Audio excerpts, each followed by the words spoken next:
It's Darkside Phil's Game of the Year Awards for 2012. The top 10 best games of the year. Honorable mention, WWE 13.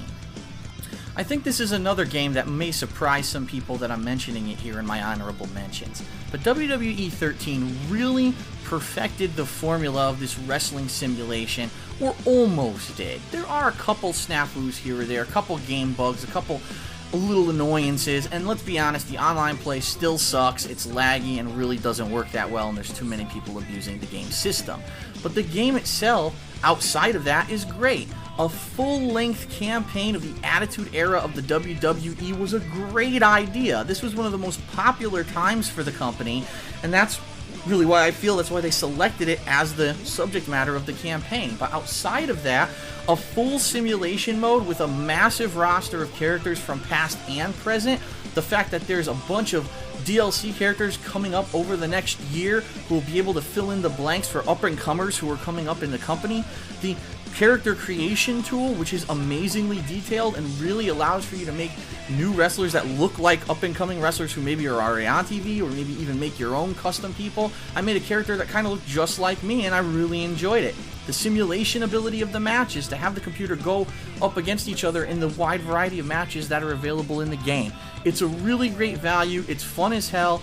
If you're a fan of the WWE and or pro wrestling as a whole, you will really love this game. Why didn't it make it to my top 10 games of the year? Pretty simple. It's for a niche market. It's not going to appeal to everyone. It's going to only be a good game for fans of pro wrestling. Other people simply aren't going to get it. So I definitely wanted to talk about it. I think they did a really great job with the game. I'm really hoping that THQ gets out of their financial woes and makes a WWE 14 next year, because I really feel they're so close to making the perfect wrestling game. They're just on the precipice, just on the cusp of it, and if they have another chance, I think they'll really do it. But anyway, WWE 13, a great game, gets an honorable mention. Now back to the countdown with number 6, Borderlands 2. Well, the king of co-op is back. Borderlands 2 had massive anticipation from fans of the original game, and they were really hoping that the series continued to be as fun as it was. I am here to report very proudly that yes, it is. This game is fun as hell to play with a few friends, even if you're not necessarily a fan of the first-person shooter genre. John Rambo played with myself and the Arid Lord, and he loved it as well, and he's usually not even into first-person shooters. The fact that the game is highly addictive, with different classes, different special abilities, leveling up and customizing your characters, putting on different hairstyles and different clothing styles and skins, the amount of loot that you find, the amount of unique items, the amazing abilities that are on these items, the wide variety of enemies in the game, the large amount of locales, the length of the campaign, the fact that there's so much side content, the cool cel shading graphical interface. Everything about this game screams AAA, worth your dollar. You definitely want to check it out. And you know what?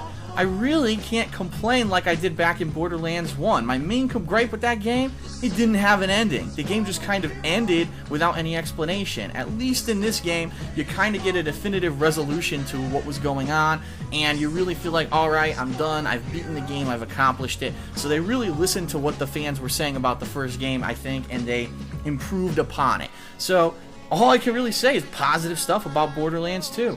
Fun as hell, great to play with friends. I did hear it as a little bit more of a grind if you're playing it solo, but that's not the point. I think that's really what I got wrong when I played Borderlands 1 solo. I really missed out on the camaraderie and the cooperative aspect that this game is intended to be played with. So definitely play it with your friends. Definitely check it out if you haven't yet. Borderlands 2, one of my favorite games of the year. Up next, a highly acclaimed series finally makes its return with a few gameplay tweaks and a little something for everyone. Check it out.